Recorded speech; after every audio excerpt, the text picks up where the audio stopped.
le prestaron atención, ¿no?, a la cantidad de millones que manejaba Julio De Vido cuando era ministro de Planificación Federal durante los gobiernos anteriores. Bueno, estamos acá con la visita y le agradecemos con Juan Carlos Moral. Gracias por venir. En este momento, actual secretario. Ya Sí, te de estaba subsecretario. Subsecretario, te estaba haciendo más. Ministro Frigerio, está el viceministro García de Luca, dos excelentes funcionarios, y después estoy yo, subsecretario, parte del Interior. Pero en su momento, Interior. cuando empezaron a difundirse estas denuncias a Julio De Vido, eras legislador nacional. Era diputado nacional de la coalición cívica del bloque que presidía Mirá, Elisa Carrió. Para pasárselo bien en limpio a la gente, de los primeros, Juan Carlos, que ha denunciado a Julio De Vido. Y si te parece, queríamos arrancar para poner en contexto por el dinero, ¿no es cierto?, que se supone está en juego en estas causas judiciales, Gise. Sí, de alguna manera hiciste un cálculo, ¿no?, del dinero que había manejado el Ministerio de Infraestructura y Planificación. De Vido manejó en los 12 años de kirchnerismo, recordemos que manejó toda la caja de subsidios de Ricardo Jaime, Sí. reportaba De Vido. Todo lo vial de José López, Sí. y las viviendas reportaban a Mirá, De Vido. ahí se lo pasamos en limpio a la Entonces, gente. 740.000 millones de pesos en los 12 años. Sí.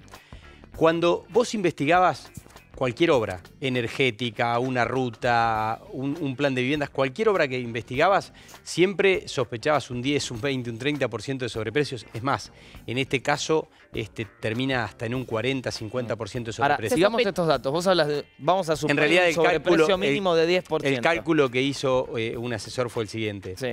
Fue el 10% de lo que se invirtió en obra pública equivale a la construcción de 3.000 jardines, equivale a la construcción de 1.400 hospitales, Sí. equivale a el financiamiento de las cloacas para 2 millones de habitantes. Podríamos compararlos con la asignación universal por hijos, podríamos compararlo con 1 millón de jubilados cobrando la mínima durante un año. Por ende, lo que uno tiene que ver en los sobreprecios, en los sobrecostos, es que la corrupción no es abstracta. Digamos, si alguien hace un negocio y se lleva plata a su bolsillo, es plata de todos, y finalmente el sobrecosto que está por un lado es la obra que falta por el otro. Ahora, Juan Carlos, hablemos de la causa que más investigaste, que tiene que ver con el desvío de fondos de la mina de Río Turbio y la construcción de la central termoeléctrica. Esa central que vos presentás la denuncia al juez Bonadío, y el juez Bonadío, el mismo que hoy detiene a Julio De Vido, en 2008 lo absuelve. Sí. ¿Cómo La verdad se es que entiende? esto es una obra que empieza en el 2005, 2006 a planearse y termina en el 2016 con la auditoría. Sí. Nosotros lo primero que observamos, y que la verdad es que me lo trae el concejal Omar Seidán, que hoy es el titular de Yacimientos Carboníferos de Río Turbio, el presidente de la Asamblea Ambiental, porque también nosotros cuestionábamos la cuestión ambiental y de salud para los habitantes de Río Turbio y 28 de noviembre, que es una ciudad muy cercana, y observamos que al precio internacional, porque todas estas obras energéticas tienen precios estandarizados en dólares a nivel internacional. O sea, se construyen en todo el mundo, entonces vos podés comparar lo que cuesta en un lugar y en otro. No es que se inventa, digamos. Exactamente. Cuando vos comparabas obras similares en una latitud, digamos, complicada, como es una latitud como la de Santa Cruz, ibas a la comparación, por ejemplo, con una... ¿Y por qué? Ibas a la comparación y era más cara. Hasta por el transporte ibas a la comparación, porque vos decís, bueno, en Santa Cruz puede costar más que lo que costaría en la llanura pampeana. Perfecto, pero cuando ibas a toda esa comparación, te daba que había un 284% más que costaba en Santa Cruz que lo que costaba en el mundo. Sobraba guita, para ponerlo en términos de muy lunfardo. Pero hasta ahí no se había gastado la plata. Claro. Entonces, yo voy y me presento a Garrido, que era fiscal en ese momento, y digo, por favor, investigue esto. Lo destituyen al fiscal Garrido después, a los pocos meses. Entonces me presento en Comodoro Pi y sale sorteado Bonadío. Y le digo, señor juez, investigue esto, a ver en qué se va a gastar, por qué cuesta más. Hice todo un peritaje de comparaciones de distintos lugares del mundo. ¿Por qué pensás que Bonadío no investigó en ese momento? Estaba el kirchnerismo en el poder. Tendríamos que hablar de la justicia. La verdad es que tendríamos que hablar de todas las causas y todas las pruebas que hubo durante el 2008, 2009, durante el 2010, las cosas que denunciamos con Elisa Carrió y otros diputados nacionales, y no avanzaron.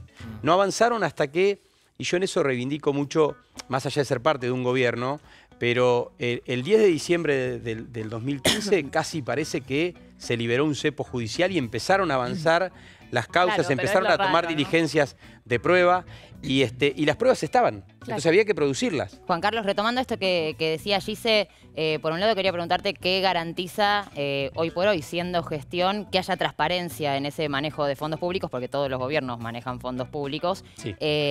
Y por otro lado, hablando específicamente de la noticia de hoy, que tiene que ver con la detención de Debido, si nos podés explicar por qué se lo detiene en estas circunstancias, digo, más allá del desafuero, que es lo que acaba de pasar, ¿qué garantiza el debido proceso? Digo, ¿qué tendría que haber pasado? ¿Hay riesgo de fuga? ¿Era una amenaza a la investigación? Las dos cuestiones. Primero, cuando se llega al Ministerio de Interior, Obra Pública y Vivienda, había muchas obras anunciadas y no realizadas, hechas por la mitad, pagadas en un total. Bueno, hubo distintas situaciones, auditorías, denuncias y demás.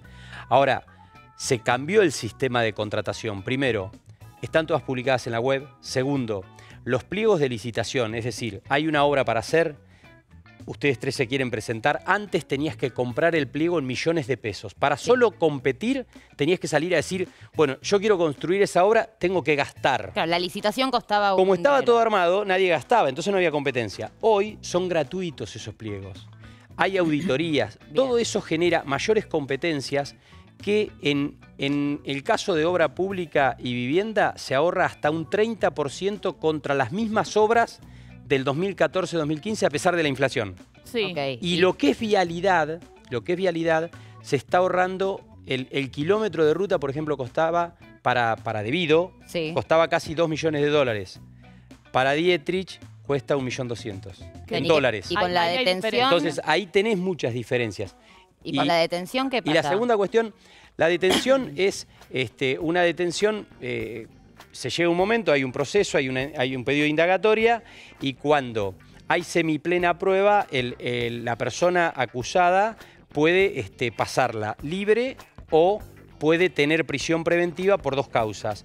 Por peligro de fuga, no es el argumento que da el fiscal o el juez, y el otro es por peligro de entorpecer la investigación. Eso lo define el juez, que en este caso exactamente, a Debido se lo toma como una persona de mucho poder, aún de mucha influencia, y ante eso dice, este proceso tiene que continuar con Debido arrestado. Hablando de los porcentajes, ¿no? Recién hablábamos, lo habitual de la gente es, y déjame un Diego, un 10. Recién había un 10% ahí en la placa.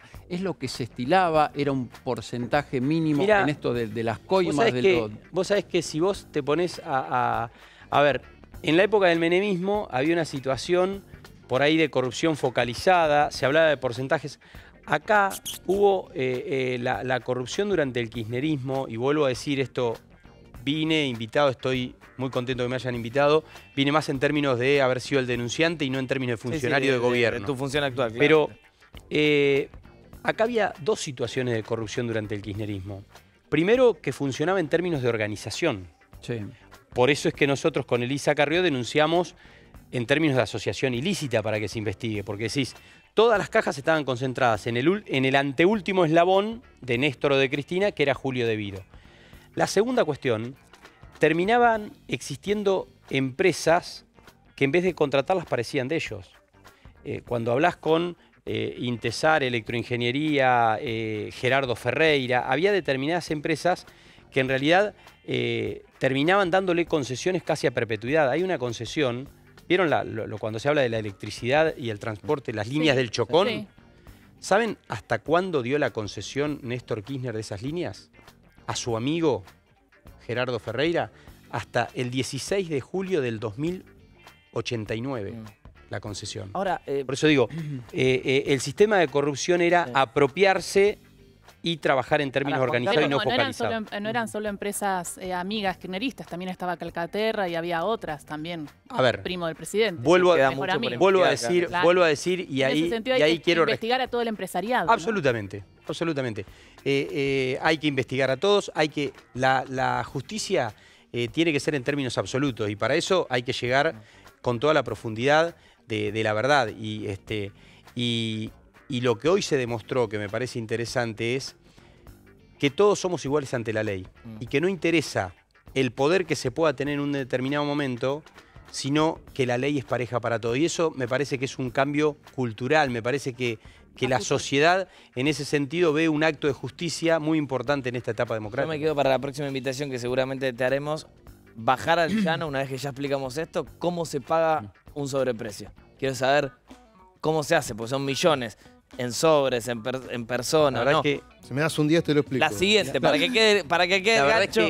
O si no, en 12 segundos. No, la verdad es que no tengo claro. Nosotros sí planteamos los sobreprecios que había. Ahora, no terminás sabiendo si vuelve a las declaraciones juradas en blanco, a veces con los hoteles, con determinadas situaciones. Es una maniobra completa, no es así tan fácil. Pero por eso es que la justicia, para que sea justicia, tiene que terminar con las personas que se compruebe corrupción presa y con la plata recuperada para el pueblo, para que se hagan las obras que nos hicieron. Por lo tanto, esa es la segunda parte de un acto de justicia verdadero, ¿no? Muchísimas gracias y ojalá se cumpla.